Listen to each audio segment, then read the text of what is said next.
Welcome to the second part of Chapter 7. Here we will discuss some of the ways in which organizational leaders can enhance creativity within organizations.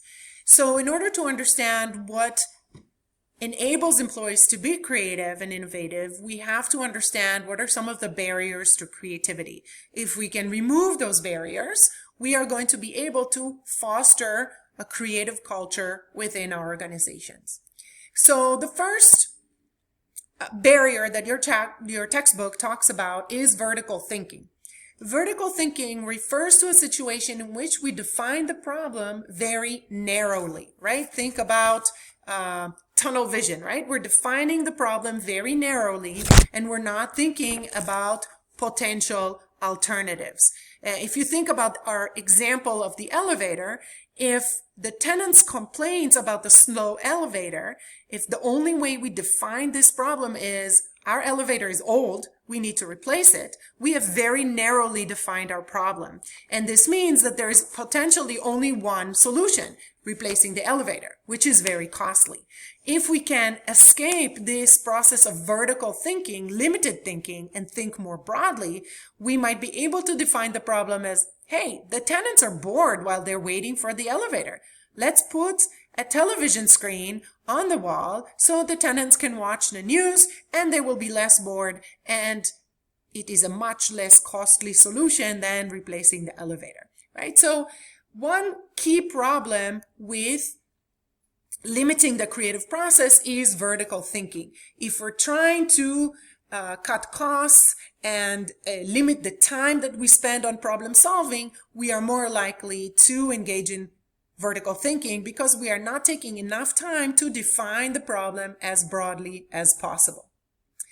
Another concern is making judgments too quickly. Again, it's this idea that we're trying to solve problems quickly. It's part of North American culture where we see time as money and we are rushing to solutions. And sometimes that means we will jump onto the first acceptable solution, which is not always the best one. I'm not saying that this is never a good situation. Sometimes there is a time crunch and we need a quick solution, but then we are limiting the potential creativity of that solution if we don't dedicate enough time to define the problem as broadly as possible. It also refers to this idea of judging problems or judging solutions too quickly and resisting creativity and innovation or change. Very often, organizational leaders feel threatened by change and might feel that, well, we've always done it this way, and so this new solution is not going to work. And this can also limit creativity. So organizations, in order to boost creativity, would need to be more open to change and more tolerant of change. Because if there is no support from senior leadership, then it is not likely to be a very creative environment. This is also sometimes referred to as the NIH syndrome. NIH stands for Not Invented Here. Very often, organization leaders feel threatened by potential risk or taking on solutions that were brought up by employees or even outsiders to the organization, and might be resistant to considering these types of new ways of thinking.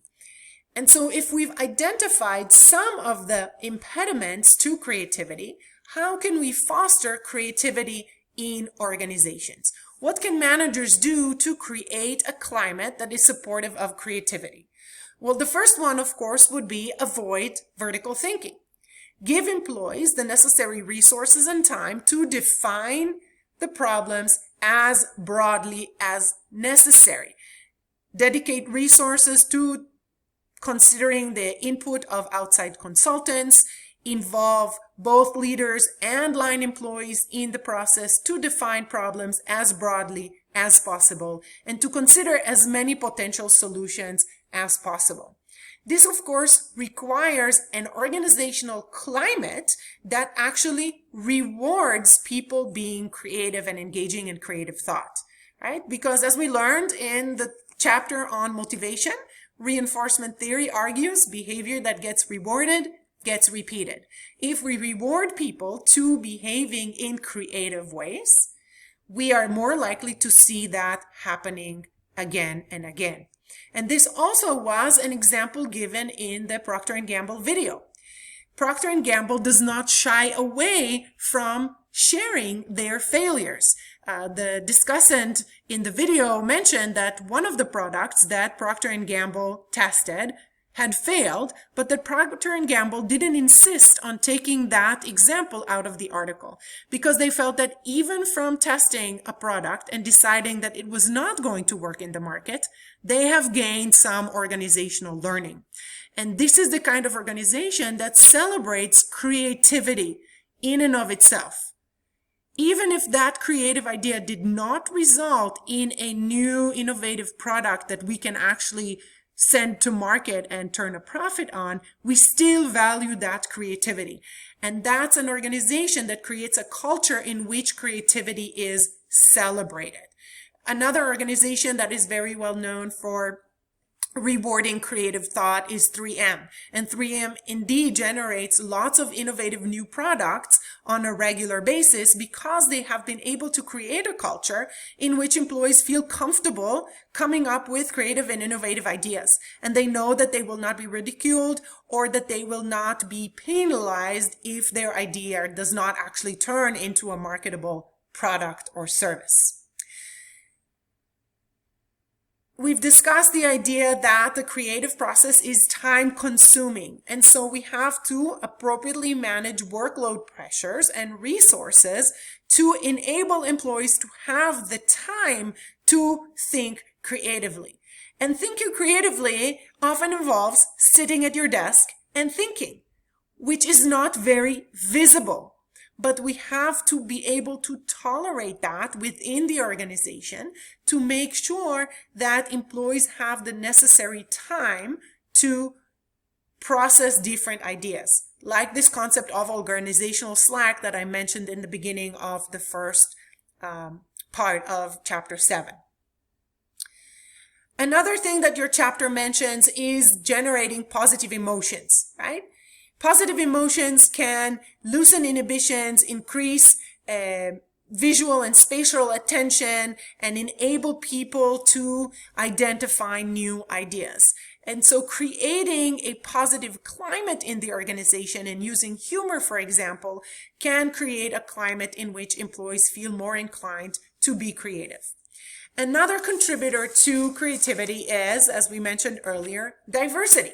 If we have diverse teams of people with complementary skills, bringing different ways of thinking, different areas of expertise to the table, they are more likely to be able to think creatively and come up with creative solutions to different problems.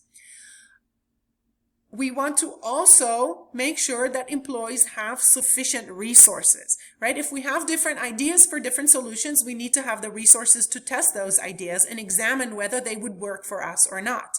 And so organizations need to give time and resources to test different solutions.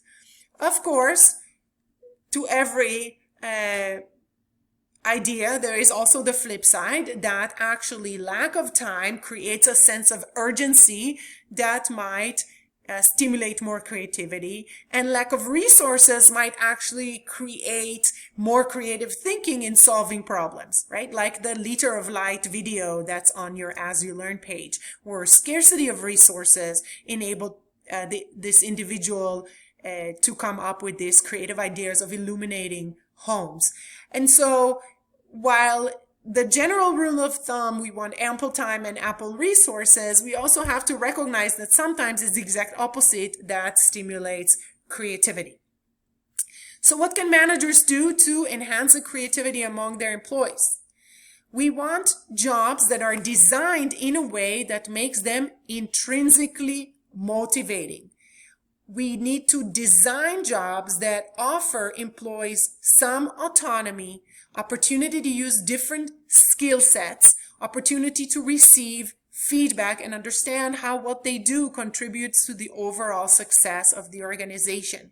If employees have intrinsically motivating jobs and have a sense of control over how they do their job and the outcomes of their job, they might be more intrinsically motivated to contribute their own ideas and creative thinking. We also want to have supportive supervision. A certain way to stifle creativity is micromanaging. It doesn't mean that we don't want to provide feedback to our employees. Of course, employees would benefit from receiving feedback, but we do not want to micromanage, meaning control every single aspect of the employee's job. So there are different things that we as leaders can do to create more supportive climates in which employees are more likely to behave creatively.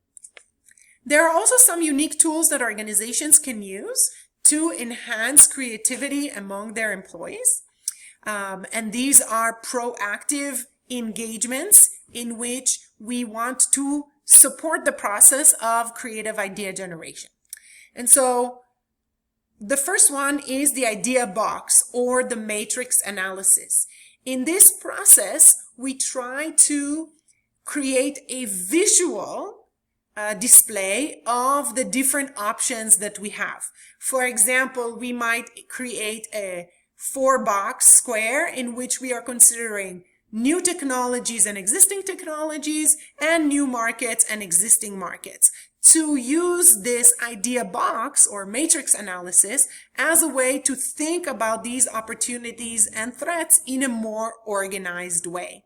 So this very often refers to a graphic description of organizing our creative thoughts. Synectics refers to a process in which we join together different and apparently unconnected or irrelevant elements, where we try to use metaphors or language to change how we think about things. For example, if you are put in a position of a team leader, how do you see yourself? You might use a symbolic analogy and say, as a team leader, do you see yourself as a conductor or a coach? Do you see yourself as a gardener or a teacher or a tugboat? How do you see your role? And it helps us by connecting these terms from different areas to more creatively think about what it means to be a leader. Very often we can also use other types of analogies or metaphors. For example, in organizational behavior, very often we think about organizations as living organisms with inputs and outcomes and internal processes. And that helps us to consider different aspects because we're thinking about the organization as a living organism. So there are different ways in which we might use analogies or metaphors to help us think differently by connecting terminology from two seemingly unrelated fields. Mind mapping and design thinking are two other approaches to fostering creativity. I've included two separate videos. One that gives an example of a mind map. I'm sure many of you have already seen a mind map without realizing what a mind map is. A mind map is actually a process that helps us to think about different ideas in a visual and spatial way. And so we might draw on the board using images or colors and arrows to help think about a process in different ways and how different solutions might interact or have different outcomes. So you can check out that video on your As You Learn site for a visual description of what a mind map looks like. And mind maps can be used in lots of different ways. There are even computer simulations that use mind maps that help us think about problems by using mind maps. The last mechanism is a design thinking model. Design thinking is an approach that uses creativity to solve problems, and it incorporates elements from graphic and industrial design to think about how might we solve a problem by combining empathy for the context, the specific problem at hand, and creatively generating insights and solutions, and also rationally analyzing these solutions to find the most appropriate solution for our situation. So in design thinking, we are trying to match solutions to people's needs with what is technologically feasible and viable as a business strategy. And I've also included a video on design thinking and how it might apply to solving a social problem in this specific example. So this concludes our discussion of Chapter 7, Creativity and Innovation. Please feel free to reach out to me if you have any questions about the topics in this chapter.